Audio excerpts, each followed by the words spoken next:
তুমি কষ্ট মনে করো, অথচ তোমার মতো কত আল্লাহর বান্দারা রড ফ্যাক্টরিতে কাজ করে রোজা ছাড়ে না, সিমেন্ট ফ্যাক্টরিতে কষ্টের কাজ করে রোজা ভাঙে না, রাস্তায় গাড়ি চালায়, রিক্সা চালায়, কষ্ট করে রোজা ভাঙে না, এমন নাই? তাহলে তুমি ছাড়ো কেন? রমজান তো এমন বরকতের মাস, একটা নফল আমল ফরজের সমান সওয়াব, একটা ফরজ আমল 70টা ফরজের সওয়াব। তাহলে এই মাস আগামী বছর পাবেন, গ্যারান্টি আছে? এত মজার, এত দামি মাস, এই বরকতের মাস, রোজাদার একটা রোজার ফজিলত যদি এমন হয় তো 30টা রোজা রাখলে কত ফজিলত। আল্লাহর ভয়, পানির মধ্যে ডুব দিয়ে গোসল করবে কিন্তু এক ঢোক পানিও পান করবে না, এটাই আল্লাহর ভয়। সামনে খানাও রেডি, পেটেও ক্ষুধা, খায় না, খানাটা তো আর হারাম না, এই মুহূর্তে খায় না কেন? আল্লাহর ভয়। এই সাধনাটা বাকি 11 মাস রাখো। রোজার মাসে যেমন সাধনা করছো, ক্ষুধাও আছে, খানাও আছে, খাও না কেন? আল্লাহর আইনে জায়েজ নাই, ঠিক 11 মাস এই আইনটা জারি রাখো। ক্ষুধাও আছে, খানাও আছে, পাইলেই খাইও না, আগে হিসাব করো আল্লাহর আইনে খানাটা হালাল না হারাম। 11 মাস এই সবক যদি আদায় করে তাহলে কেউ হারাম খাইতে পারে না। আর হারাম খাইলে এর শাস্তি কিয়ামতে হবে না, হবে দুনিয়াতেই। কিডনির উপরে আঘাত, লিভার নষ্ট। আর এই হারাম খানাটা আবার অনেক বাবা অবুঝ শিশু সন্তানেরও খাওয়ায়, হারাম টাকা কামাই করে। সন্তানের রক্ত পিওর, স্ত্রীর রক্ত পিওর, কোনো ভেজাল নাই। ও স্বামী নামের কুলাঙ্গার, তুমি হারাম টাকা কামাই করে ঘরের স্ত্রীর রক্ত কেন নাপাক করো বলো? ও বাপ নামের কলঙ্ক, তুমি হারাম টাকা কামাই করে তোমার অবুঝ সন্তানের রক্ত পবিত্র কেন নাপাক করো হারাম খাওয়াইয়া? আল্লাহর কাছে নিজের জবাবই দিতে পারবা না, আবার সন্তানটির জবাবও মাথায় নিলা। এমন বাপ হইছো কেন? বউ যদি চালাইতে না পারো বিয়া করছো কেন? রোজা রাখ 12 মাস। সন্তানের হক আদায় করতে না পারলে সন্তান নিছো কেন? এরে নবীর আশিক, আল্লাহর ভয় অন্তরে জমা করো। রমজানের রোজার মাধ্যমে এমন বরকত, একটা রোজার দাম কত? হাদিসে পাকে রহমতের নবী বলেন এক রোজার দাম কয়েকটা জন্মগত কাক। কি চিনেন তো? একটা কাক, জন্মগত কাকের হায়াত অনেক বেশি। কাকের হায়াত কি? অনেক বেশি। একটা কাক জন্ম থেকে উঠেই ডানা মেলে যখন উঠতে শুরু করে খোলা আকাশে, ও যদি উঠতে উঠতে উঠতে উঠতে সামন দিকে যাইতে যাইতে যাইতে যাইতে বুড়া হইয়া যায়, কাকের হায়াত অনেক বেশি। বলে কত? কিতাবে আসছে 1000 বছর কমপক্ষে। তাহলে একটা কাক যদি জন্ম থেকে 1000 বছর খালি উড়ে, কত দূর যাবে? ক্যালকুলেটরে ধরবে? কম্পিউটারে আসবে? নবীজি বলেন একটা কাক জন্ম থেকে উঠতে উঠতে বুড়া হইতে হইতে কত দূর গেল? একটা রোজাদার এক রোজার বরকতে জাহান্নামের আগুন থেকে তত দূরে সরে যাবে।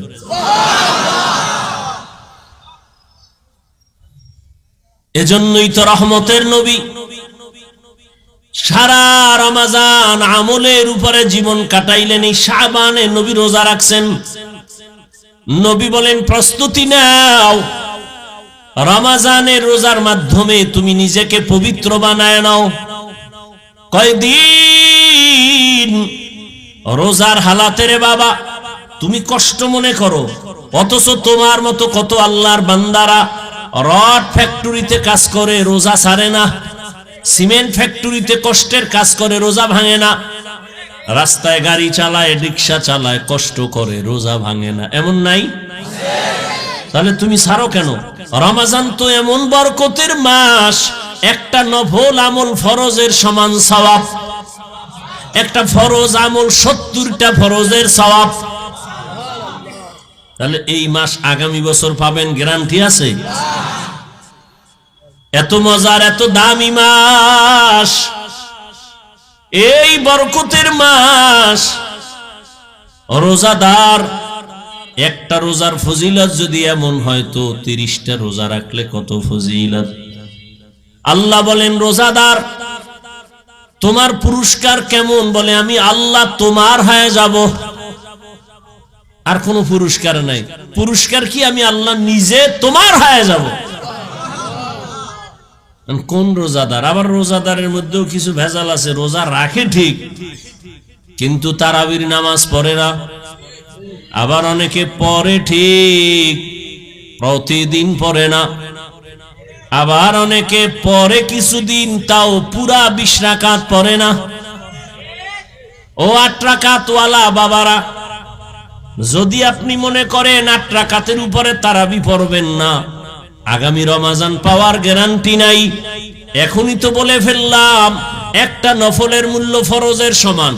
আপনি যদি মনে করেন 8 রাকাতের বেশি তারাবি পড়বেন না, তাহলে আপনি বাকি 12 রাকাতও পড়েন, অন্তত তারাবি না মনে করলেও নফল হিসাবে পড়ে নেন। নফল হিসাবে বাকি 12 রাকাত পড়েন। কেন ছাড়বেন? আল্লাহর জন্য করবেন। এত সুযোগ পাইয়াও যদি ছেড়ে দেন, আল্লাহর কাছে কি নিয়ে দাঁড়াবেন? রমজান এমন বরকতের মাস, রহমতের নবী একদিনে 1 খতম, 3 দিনে 1 খতম কোরআন পড়েছেন। এই রমজানুল মুবারক দুনিয়ার লাইনেও মানুষ লাভবান হয়, আখিরাতের লাইনেও লাভবান হয়। এই রমজানের মধ্যে কয়েকটা আমল বেশি বেশি করবেন। এক তো তারাবি আছে, রোজা আছে, আর একটা আমল হলো কোরআনের তেলাওয়াত। যারা পারেন না বইলে আল্লাহর কাছে কি কইবেন? আমগোদারে না জবাব দিলেন, পারি না। পৃথিবীতে যত ভাষা আছে, আরবি ভাষার মতো সহজ কোনো ভাষা নাই। কোরআন শিখতে 20 ঘন্টা টাইম লাগে। কয় ঘন্টা? তাহলে আপনি প্রথম রমজানে যদি সময় দেওয়া শুরু করেন, প্রতিদিন 1 ঘন্টা, তারাবির পরে অথবা সাহারি খাইয়া ফজর পরে 20 রোজায় আপনি কোরআন ধরে ফেলবেন। এত সুন্দর কোরআন, এই বয়ান শুনতেছেন কোরআনের, এত ভালো যদি লাগে, সে কোরআনটা পড়েন না কেন? ছেলেকে পড়ান না কেন? মেয়েকে কোরআন শিখান না কেন? মাকে কোরআন পড়ান না কেন? ইয়া আইয়ুহাল্লাযীনা আমানুত্তাকুল্লাহ, আল্লাহর ভয় অন্তরে জমা করো। এখন ভয়টা কি? আমি যদি সবাইকে জিজ্ঞাসা করি কারা কারা আল্লাহকে ভয় করেন, জিজ্ঞাসা করা মাত্রই সবাই হাত উঠাবে না? কিছু চালাকেরা পারলে পা উঠায় দিবে, বলবে আমরা 4 হাত পায়ে আল্লাহরে ভয় করি, হুজুরদের থেকেও বেশি ভয় করি, নামাজ না পড়লে কি হবো, দিল পরিষ্কার। অথচ আজকে ফজর পড়ে নাই, জোহর পড়ে নাই, আসর পড়ে নাই, মাগরিব পড়ে নাই, এশাও পড়ে নাই। আল্লাহরে ভয় করি। আমি 5 বেলার নামাজ পড়িয়াও বলি আল্লাহকে ভয় করি। আপনি রোজা না রাখিয়া বলেন আল্লাহকে ভয় করি। আমি রোজা রাখিয়া বলি আল্লাহকে ভয় করি। আল্লাহর ভয়, আসলে আপনার অন্তরে আল্লাহর ভয় নাই। কারণ যে একজন সাপ ভয় পায়, সাপ, সে সাপ ধরবে? ওরে সাপ যেখানে থাকবে সেখানেও যাবে না। মাঝে মাঝে ঘুমের মধ্যে সাপ সাপ কয়ে চিল্লানি দেয়, ভয়। একটা সন্তান বাবাকে ভয় পায়, মাকে ভয় পায়, তার প্রমাণ মা বাবার সামনে অন্যায় করে না। একটা ছাত্র শিক্ষকের ভয় পায়, তার প্রমাণ ছাত্র শিক্ষকের সামনে অন্যায় করে না। ঠিক এই জমিনে যেই মানুষ আমার আল্লাহকে ভয় করবেন, ওই বান্দা গলায় ছুরি লাগাবে, দাড়ির মধ্যে কখনো অস্ত্র লাগাবে না। हर के दारत खौफे हक दर दिल मदाम जन्नतुल मावा देहद ओ रामक। एक दलेर दाढ़ी छोड़ो আর এক দলের নাই। ছোটওয়ালারা মনে করে মোটামুটি জান্নাতের মাঝখানে আছি, যারা পুরা ক্লিন একদিকে চাইয়া চাইয়া ভাবতে আছে এত শেষ। হ্যাঁ, ভালো করে মাসআলা শুনেন। যারা দাড়ি ছোট রাখে, ক্লিন রাখে, দোনো দলের গুনাহ সমান। দোনো দলের গুনাহ, গুনাহ টুনা তো পরকালের ভিডিওডি মরার পর নগদ একটা শাস্তি হলো যৌবন থাকবে না। এটা নগদ শাস্তি, কি থাকবে না? এই জন্য হারবাল কোম্পানির আমদানি বাইরে গেছে না, ওপেন চ্যালেঞ্জ দেয়। এই পরিমাণ বেলাজা বেহায়া জগতে আর আছে? ১৫০০ বছর আগে রসুল বলে গেছেন, লা ইমানা লিমান লা হায়া আলা, যাদের লজ্জা নাই ওদের ইমান নাই। আর মোবাইল তো আরো লজ্জা নষ্ট করে ফেললো। ঘরে ঘরে ঘরে ঘরে, রুমে রুমে মোবাইলের জেনা, চোখের জেনা, কানের জেনা, হাতের জেনা, অন্তরের জেনা। সারাটা রাত মোবাইলের দিকে তাকায় তাকায় গুনাহ, কবিরা গুনাহ দেখে, কবিরা গুনাহ দেখে। মাও দেখে, বাবাও দেখে, আমার ভাই দেখে, বোনেরাও দেখে। ঘরটা যেন জেনার আড্ডাখানা, সারা রাত শুধু জেনা চলে। আল্লাহ মাফ করেন, এমন অন্যায়। ও যুবক, 40 বছর পর্যন্ত তোমার চেহারাটা উজ্জ্বল থাকবে, নষ্ট হবে না। কিন্তু কি দুঃখ, আজ তোমার চেহারা দিয়ে তাকাইলে কেন মায়া লাগে না? কেন চেহারায় নূর নাই? মোবাইলের গুনার কারণে চেহারা নষ্ট হয়ে গেছে। আর কুলাঙ্গার কিছু বাপ আছে, সাহারি খাওয়ার সময় মা ডাকে, বাবা ওঠ, 2-1টা রোজা রাখ। বাবা একা, খবরদার রোজা রাখাই ওনারে বিবি, রোজা রাখলে ছেলেটার চেহারাটা নষ্ট হয়ে যাবে।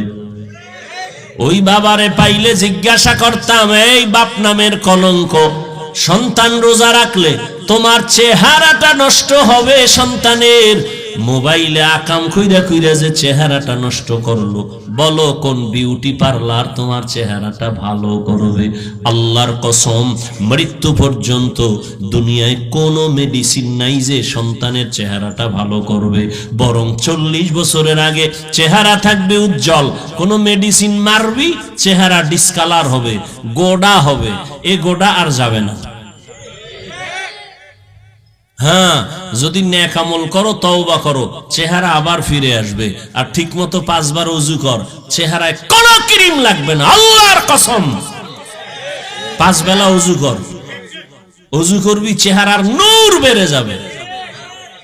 তখন তোর নেকাব লাগায় চলতে হবে, নাহলে যে দেখবে হেই পাগল হয়ে যাবে। বলবা হাফিজ ভাই তোমার না, আমিও তোমাকে বলছি ঠিক, আমিও পরিপূর্ণ গুনাহমুক্ত হতে পারি না। যে ব্যক্তি গুনাহমুক্ত হবে, ও জিহ্বা দ্বারা যা চাইবে নগদ আল্লাহ সাথে সাথে দিয়ে দিবেন। যার চোখ পবিত্র, ও অনেক কিছু দেখবে যা সাধারণ মানুষ দেখবে না। যার জবান পবিত্র, ও যা চাইবে যখন চাইবে আল্লাহ তখন দিবেন। তো পবিত্র না তো। ভাইরা আমার, আল্লাহ গুনার কারণে চেহারা নষ্ট হয়, নেক আমলের কারণে চেহারা সুন্দর হয়, ভালো হয়। এরে আল্লাহর গোলাম, এই জন্য আল্লাহ বলেন আমার ভয় অন্তরে জমা করো। আল্লাহর ভয় যদি থাকে, ওই বান্দা মরিয়াও গেলে গুনার কাছেও যাবে না। এরে আল্লাহর বান্দা, ও আমার যুবক, আমি তোমাকে এতক্ষণ বয়ান যা করতেছি একবারও কিন্তু বলি নাই তুমি আমার মতো টুপি লাগাও। আমি একবারও বলি না আমি কওমি মাদ্রাসায় লেখাপড়া করেছি, তোমরাও মাদ্রাসায় যাও। আমি দাওয়াত ও তাবলীগের লাইনের সন্তান, কিন্তু একবারও বলি না তুমি তাবলীগে যাও। আমি কওমি মাদ্রাসার সন্তান, আমি পীরের মুরিদ। আমি কির মুরিদ? খালি মুরিদ না, লাখে একটা মুরিদ আমি। কেমন মুরিদ যে পীর মুরিদির বিরুদ্ধে যারা, তাদের বিরুদ্ধে আমি যুদ্ধ ঘোষণা দিছি।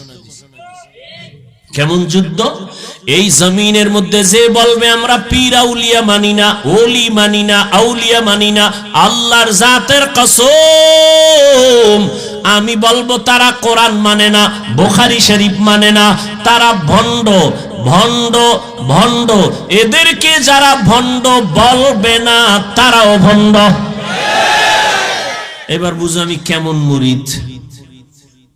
কিন্তু একবারও আমি কাউকে বলি না ও বাবারা তোমরা পীরের দরবারে যাও। আমি বলবো কি? আমি বলবো ও যুবক, তুমি স্কুলে পড়ো ধন্যবাদ, তুমি চাকরি করো ধন্যবাদ, তুমি কলেজে পড়ো ধন্যবাদ, তুমি ব্যবসা করো ধন্যবাদ, আমি তোমার জন্য দোয়া করে গেলাম বাবা। তোমার মাদ্রাসায় যাওয়ার কোনো প্রয়োজন নাই। ও বাবা তুমি যেই লাইনে আছো থাকো, তবে আমি দোয়া করি তুমি একজন ব্যবসায়ী হও, চাকরিজীবী হও, ডাক্তার হও, ইঞ্জিনিয়ার হও, তুমি একজন প্রফেসর হও। তবে একটা দাবি ছোট, বেয়াদব জীবনে হইও না রে বাবা। বলবা হাফিজ ভাই বেয়াদব হব না, তার ব্যাখ্যা কি? 3 জায়গায় বেয়াদবি করবা না তো মরার আগে জীবনটা নষ্ট হয়ে যাবে। 1 মা বাবার সাথে বেয়াদবি করবা না, 2 শিক্ষকের সাথে বেয়াদবি করবা না, 3 ওলামায়ে কেরাম মুরব্বিদের সাথে বেয়াদবি করবা না। মা বাবার সাথে যদি খারাপ আচরণ করো, বদদোয়া করা লাগবে না।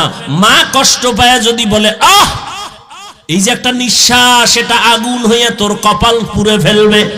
শিক্ষক যদি তোর আচরণে কষ্ট পায় বলে আহ, এই নিঃশ্বাসটা তোর কপালে লাগলে তুই শেষ। আলেমের অন্তরে কষ্ট দিলে, আলেম যদি আহ শব্দ বলে তোর কপাল শেষ। এই জন্য বলি তুমি ডাক্তার হও বেয়াদব হইও না, ইঞ্জিনিয়ার হও বেয়াদব হইও না, চাকরিজীবী হও বেয়াদব হইও না, তুমি ব্যবসায়ী হও বেয়াদব হইও না। মা বাবার দোয়া নাও, শিক্ষকের দোয়া নাও, উলামায়ে কেরামের দোয়া নিয়ে সামনে আগাও। তো ডাক্তার হলেও তুমি সফল, ইঞ্জিনিয়ার হলেও তুমি সফল, তুমি ব্যবসায়ী হলেও সফল। সবার দোয়া থাকলে দুনিয়া, সব দুনিয়া ধ্বংস হবে। আলেমের দোয়া যদি থাকে, মা বাবার দোয়ায় তুমি কখনো ধ্বংস হইবা না। ওই মা বাবার দোয়া নিয়া রহমতের নবীর আদর্শ মেনে জীবনটা চালাও, মা বাবার দোয়া নাও। এবার বাস্তবে একটু তাকায় দেখো তো, আমি যে কথাগুলো বললাম এই কথার মানদণ্ডে কেউ চলেনি। তোমার লাইনে তাকাও, জীবনে মাদ্রাসায় পড়ে নাই, জীবনে কোনোদিন মাদ্রাসায় যায় নাই, আলিফ বা তাও শিখে নাই। তোমার মতো জেনারেল লাইনের যুবক 5 বেলার নামাজ পড়ে, স্কুলে পড়ে, কলেজে পড়ে, নামাজ ছাড়ে না। সত্য কথাটা স্বীকার করো, আসেনি? আর কি অস শুনবা? এই অসটাই তোমার জীবনের আসল। নিজেরে বুঝাও। তোমার মতো যুবক স্কুল কলেজে পড়িয়াও যদি নামাজ পড়ে, বলো তুমি কেন পারো না রে বাবা? তোমার মতো যুবক তাকায় দেখো, ব্যবসা করে, চাকরি করে, র্যাব, আর্মি, পুলিশ, বিডিআর, 5 বেলার নামাজি আছে। তোমার বিবেকের কাছে প্রশ্ন, বলো তুমি কেন পারো না রে বাবা? তোমার মতো যুবক ডাক্তার, প্রফেসর, ইঞ্জিনিয়ার, 5 বেলার নামাজি অভাব নাই, রাস্তায় গাড়ি চালায়, 5 ওয়াক্ত নামাজ পড়ে নাই, বলো তুমি কেন পারবা না রে বাবা? তোমার মতো যুবক শ্রমিকের কাজ করে, নদীর মধ্যে মাছ ধরে, নামাজ ছাড়ে না, বলো তুমি কেন পারবা না? এরে পর্দার আড়ালের আম্মা জান, আল্লাহ আপনাকে অনেক সম্মান দান করেছেন, রহমতের নবী সম্মানিত করেছেন। এত সম্মান আল্লাহ ইসলামের দ্বারা, নবীর মাধ্যমে আল্লাহ এত সম্মান মাদেরকে দান করেছেন, দুনিয়ার কেউ দিতে পারে নাই। বরং দুনিয়াতে যারা দিব দিব বলে চাপাবাজি করে, ওরা সব নারীর বড় দুশ্মন। হিন্দু ধর্মে নারীর সম্মান বাড়াতে পারে নাই, খ্রিস্টান ধর্মে নারীর সম্মান বাড়াতে পারে নাই, ইহুদি ধর্মে নারীর সম্মান বাড়াতে পারে নাই। বরং সম্মানের নামে তারা নারীদেরকে করছে অপমান। একমাত্র ইসলাম নারীর সম্মান দিয়েছে, কিন্তু অনেকে বুঝে না। আর পুরুষের তুলনায় নারীদের জ্ঞান তো সৃষ্টিগতভাবে অর্ধেক, জন্মগতভাবে সৃষ্টিগতভাবেই নারীর জ্ঞান পুরুষের তুলনায়। এরপর যদি নারী আবার বেগানার নজরের বরকত লাগায়, তাই তো আরো কমে। এরপরে যদি খায় হারাম, তো আরো কমে। এই মেধা দিয়া যদি চিন্তা করে, আল্লাহ নারীর উপরে ইনসাফ করে নাই। কয় কেমনে? কয় বাবার সম্পদ ছেলে পাবে ডবল, মেয়ে পাবে সিঙ্গেল। আল্লাহ মেয়েদের কম দিলেন কেন? মেয়েদেরকে কম দিয়েও যে ছেলেদের বেশি দিয়েছেন এই বুঝার মতো আম্মা জানের মেমোরির জিবি নাই। এই মিয়া 1 জিবি আর 4 জিবি সমান। আপনার জিবি 1, আপনি 4 জিবি লয়ে যদি ধাক্কা ধাক্কি করেন তা আপনারটা তো হ্যাং হয়ে যাবে। আরে আম্মা জান আপনাকে অর্ধেক দিয়াও ছেলের থেকে বেশি দিছে, এটা বুঝার মতো মেধা বুঝি আল্লাহ আপনাকে দেন নাই রে মা। ছেলে পাবে বাবার থেকে 2টা, আর মেয়ে সব জায়গায় পাবে কি? বাবার থেকে পাবে, স্বামীর থেকে পাবে, ছেলে মেয়ের থেকে পাবে। এরপরে যদি কয় বাপ নাই, ছেলে নাই, মেয়ে নাই, কিচ্ছু নাই, আমি একা। আল্লাহর আইন হলো, ইসলাম কয় নারীদেরকে ঘরে বসাইয়া বসাইয়া সম্মানের সাথে ওরা খাবে আর ঘুমাবে, সরকার ওদের সব খরচ দিবে। নারীদের কষ্ট দেওয়া যাবে না, কত সম্মান ইসলাম দিয়েছে। কিন্তু কুলাঙ্গারেরা ভুল মেসেজ দিয়া নারীদেরকে বেপরদায় নামাচ্ছে, পরিণামে নারীরা হচ্ছে আরো অপমান। আল্লাহ হেদায়াত দান করেন। এরে আম্মা জানেরা, এত সম্মান আল্লাহ আপনাদের দান করেছেন। এ দুনিয়া আপনারা যদিও নবী না, তবে সব নবীদের মায়ের মতো মা, সাহাবাদের মা। আপনারা আলেম হাফেজে কোরআনের মায়ের মতো বড় দামি মা। এরে আম্মা জান, আপনারা তো খাদিজা রাদিয়াল্লাহু আনহার মতো নারী, ফাতেমা রাদিয়াল্লাহু আনহার মতো নারী, আয়েশা রাদিয়াল্লাহু আনহার মতো নারী, ইসমাইল নবীর মা হাজেরা আলাইহিস সালামের মতো দামি নারী। আপনারা তো ঈসা নবীর মা মারিয়াম আলাইহিস সালামের মতো দামি নারী। এই দুনিয়াতে আল্লাহর এক বড় দুশমন ছিল ফেরাউন। নাম শুনছেন? বলেন তার স্ত্রীর নাম কি? আসিয়া। এত বড় বেঈমানের ঘরে থাইকা আমার আল্লাহর এত পেয়ারা রহমতের নবী বলেন, কিয়ামতের দিন আমি মুহাম্মদের সাথে আসিয়ার সাথে বিয়া হবে জান্নাতে। এরে আম্মা জানেরা, এত বড় বেঈমান ফেরাউনের ঘরে থাইকা আম্মা জান আসিয়া যদি এত দামি হতে পারে, ফেরাউনের টাকার অভাব নাই, ক্ষমতার অভাব নাই, মিশরে দাবি করে আমি বড় খোদা, কিন্তু তার ঘরে থাকিয়া আসিয়া আমার আল্লাহকে এত আপন করে নিলেন। আসিয়া এত কষ্ট ফেরাউন দিয়েছে, ধৈর্য ধারণ করে আল্লাহকে ভুলে নাই। ইন্তেকালের সময় ফেরাউন ওই আসিয়াকে ফাঁসির মঞ্চে নিয়ে গেছে। আসিয়া কাঁদতেছেন, হঠাৎ করে আবার হাসতেছে। ফেরাউন কয়, কান্না বন্ধ করে হাসো কেন রে আসিয়া? কয়, রে এ ফেরাউন, আমি তাকাইয়ে দেখি আল্লাহ পাক লক্ষ লক্ষ ফেরেশতা পাঠাইছে আমাকে স্বাগতম দিয়া জান্নাতে নেওয়ার জন্য। এবং আল্লাহ যেই জান্নাত আমি আসিয়াকে দিবেন, ওই জান্নাতের ছবি আমি এখন দেখতেছি তাকাইয়া। এত বড় বেঈমানের ঘরে থাকিয়া এই আসিয়া যদি আল্লাহর পেয়ারা হয়ে যেতে পারেন, এরে পর্দার আড়ালের আম্মা জান, এই দুনিয়াতে যত ভালো ভালো সন্তান আসছে আম্মা জান আপনাদের আদর্শের কারণে, দুনিয়ায় সব ভালো সন্তান মায়েদের অবদানের কারণে। ছোট একটা ঘটনা বলবো। মদিনাতুল মুনাওয়ারা থেকে আল্লাহর পেয়ারা এক গোলাম ভারতের জমিনে আসছেন কালেমার দাওয়াত দেওয়ার জন্য, যার নাম আপনারা জানেন, খাজা মুঈনুদ্দিন চিশতি আজমিরি রহমাতুল্লাহ আলাই। মদিনাতুল মুনাওয়ারা থেকে ভারতে ঘুরে ঘুরে ঘুরে ঘুরে কালেমার দাওয়াত দেয়। দিতে দিতে তার হাতে লক্ষ লক্ষ লক্ষ বিধর্মী কালেমা পড়ে মুসলমান হয়ে গেল। বলে কত লক্ষ? কেউ বলে 90 লক্ষ, কেউ বলে আরো বেশি। খাজা মঈনুদ্দিন খুব খুশি, আম্মাজানের সামনে একদিন আনন্দিত হয়ে গেলেন। আম্মাজান বলে, মঈনুদ্দিন এত আনন্দ কেন রে বাবা বলো? মঈনুদ্দিন বলে, আম্মাজান খুশির খবর, ভারতের ভেতরে লক্ষ লক্ষ বিধর্মী আমি মঈনুদ্দিনের হাতে কালেমা পড়েছে। আম্মাজান বলে, এই মঈনুদ্দিন, এটা তোমার বাহাদুরি না, আমি মায়ের অবদান। কার অবদান? খাজা মঈনুদ্দিন বলে, মা তোমার কি অবদান একটু বলো। আম্মাজান বলে, ও মঈনুদ্দিন, তুই আমার গর্বে যখন আসছ, আল্লাহর কসম তুই আমার গর্বে আসা পরে আমি এক রাতও ঘুমাইতাম না।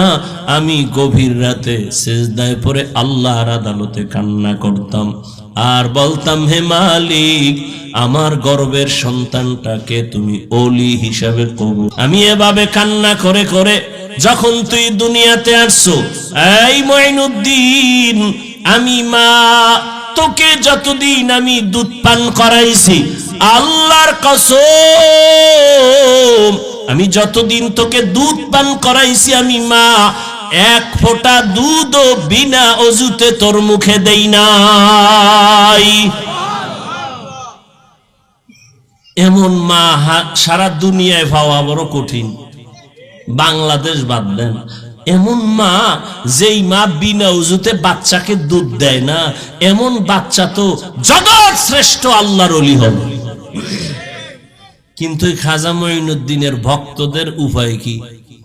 এরা যে বয়ে বয়ে খালি গাঞ্জাই খায়, একটার চেহারার মধ্যে মদিনার কোনো নিদর্শন নাই।